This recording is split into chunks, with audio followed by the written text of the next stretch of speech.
Your Excellency, the President of the Republic of Uganda, our First Lady, Mrs. Janet Museveni,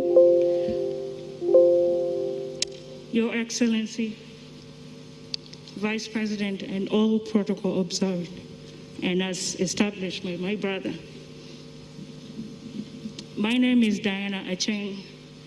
I am the oldest, and my father knew that I did not like my age to be disclosed, but it would embarrass me when he introduced me to his friends or gathering. He said, "This is the oldest daughter. Can you tell them how old you are?" And I would say, "No." The mid-February, I spoke to my dad while he was already admitted in Seattle. He said, "I'm doing much better. And if doing a lot better than you saw me during Christmas. Everything is going well." And she spoke to my 7-year-old daughter, Joanna, and told her, "Hey," greeted Joanna. Joanna was doing something and she ran off, but he said, "It's okay." He said, "Take care of that girl for me. Don't let anything harm her." So he said, "Diana, you're a nurse. I'll be communicating to you and updating you on what's going on, but I want you to keep everything confidential." I said, "Yes." And he said, "I love you so much. I love you so much." He repeated it several times. So 2 weeks passed by, and he said he has told me, "Do not contact me unless I do, but if you feel that it's an emergency, then do so." So I waited after 2 weeks. I didn't hear anything, so I initiated the conversation, and I called Aunt Patricia, "Hey, what's going on?" And she said, "We have felt a setback." And I'm saying, "Okay, I'm coming." March 10th was the day I was supposed to have started my new assignment. But for some reason, God has ways of doing things that I could not get myself to sign that contract. They even sweetened the deal for me, and I was like, who am I to refuse? But it didn't happen because that was the day that I was going to see my dad. So I took a flight from Phoenix to Seattle. I went straight to the hospital. When I saw my father, I was in shock. I didn't remember seeing him that way, but I was strong. I came and embraced Auntie Patricia, and I said, "Everything will be fine. He's going to get up because he's a fighter. My father is relentless. He's going to get out of this. I'm strong." Uncle Pio came and joined us. We sat and talked. But when I saw him, he saw me and said, "Hey, Diana, you're here." I said, "Yes, I'm here." So I stood by his side, and he dozed off a bit, and then he got up and said, "Hey, where's this stupid girl?" He always referred to me as stupid girl if I annoyed him, and then I would protest. But I'll give anything for him to call me, "You stupid girl." So we spent days. I would sleep at the hospital with Auntie Patricia. We would encourage each other, would pray with him, or stayed beside him. And when I first saw him, the very first word he told me was, "Diana, chawado ramaka," which means my time has come. I said, "No, nga kobi," and he didn't say anything. And he told me, "Take care of your siblings for me. I know you can do it." Several days pass. I go back to Phoenix to send my daughter off to go see her grandmother for spring break. And then a day later, I come back. But his condition was deteriorating. And when I saw him again,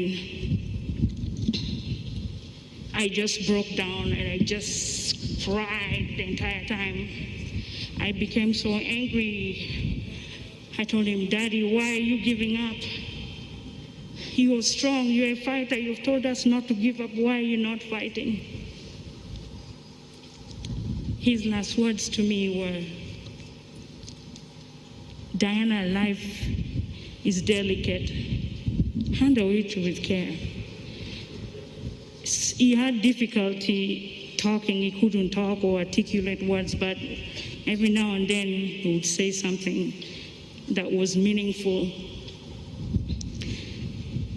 So Friday night, I stayed with him, we prayed. I called, Andrew connected us to one of the pastors, and we prayed and prayed throughout, and we would have 30-minute breaks, and then we prayed throughout the night.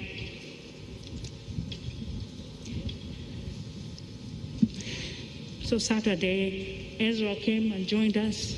I briefed him a bit. I was like, "That is not the way you remember, so I want you to be strong. He's not been eating, and if you see him that way, don't break." But so I came down to the lobby because there was visitor restriction. Afterwards, I went back to his room, and then the last words I said to him was, "Daddy, thank you for fighting. I know you have been fighting. We will come through this. Thank you." Little did I know that I was releasing him to go. Those were my very last words to him. So I joined Ezra back to the apartment where we were staying, and then he joined me later. We were drinking Lucozade, and we were joking about it, that this Lucozade doesn't taste like the way we remember. We used to fake sickness just to get the Lucozade. So I called our sister Tim on the phone. That was Saturday, the 19th. I looked at the time afterwards, it was 10:34. We spoke, and then Tim told us that she was broke. I said, "Tim, why are you broke? Don't be broke. God is a provider. All you have to do is ask and you receive, seek and you will find. Something might happen on your mobile money." And she said, "I doubt it. But if it did, she'll get a notification from MTN saying, 'Yellow, there's unusual activity on your account.'" For that, we laughed so hard. We laughed and we got headache. We just continuously laughed. I've never laughed so hard in my life like I did that day. And then we ended up drinking the Lucozade anyways. My father died at 10:50, Saturday the 19th, Pacific time, USS time, which would have been 8:50 Ugandan time. And what was poignant about the laughter was the exact same time we were laughing so hard. That was the time our dad was passing. I can never.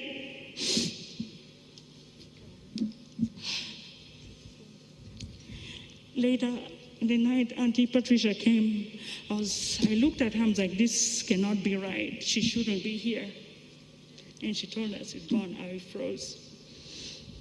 I was like, "This is not possible. We've been praying. Is there a God?" I told Tina, one of the personal assistants, that I just don't want anybody to talk to me about God, because if God was there, my father would not have died. I go to Phoenix. On my flight back to Phoenix, I cried throughout. I was like, how am I going to tell my 7-year-old daughter that her grandpa is dead? I braced myself. Some of my friends messaged me and said, you just have to tell her. So I approached her and I told her, Joanna, Grandpa is dead. And I asked her, Joanna, do you know what death is? Could you explain it to me? And she said, death is when you stop breathing, you're basically gone. But you go to heaven and then become our angel. And then she asked me, what about his money? I said, what money? She was like, Grandpa was the third most important person in Uganda, so I would think there has to be some kind of money. I said, Joanna, don't you think that's a bit insensitive? But what she said after was what broke me. She said, I will miss Grandpa a lot, but he's now in heaven with the angels. He's going to be watching over us, and we will be okay. My father was an exceptional man, and I'm just beginning to learn how much exceptional he was. All the stories, all the tributes have given me strength to stand tall, knowing that my father's left a great legacy for all of us to be proud of. I'd like to thank His Excellency, the President of the Republic of Uganda, for doing everything possible to see that my father's life was saved. And also for reaching out to me personally to extend his condolence. Thank you, Mr. President. I would like to thank Right Honorable Speaker for standing with me while I was in Seattle. I also, not only that, to extend our hand to be our auntie, because she called my dad his brother, her brother rather. I also like to thank the Minister of Health, for coordinating the care and transition of care for my father to get the best care that he could possibly get. I'd like to thank Honorable Mao, Uncle Opio Lawyer, Chief Justice, for being there and being standing strong by us. I want also to thank His Excellency, the Ambassador for the U.S. mission, who did his work diligently to expatriate my father's remains here and supporting us. And a special thanks to Auntie Patricia. You were a trooper, and thank you for staying with my father and all the sacrifice you've made. Thank you, everyone, and members of Uganda for standing with us. Thank you.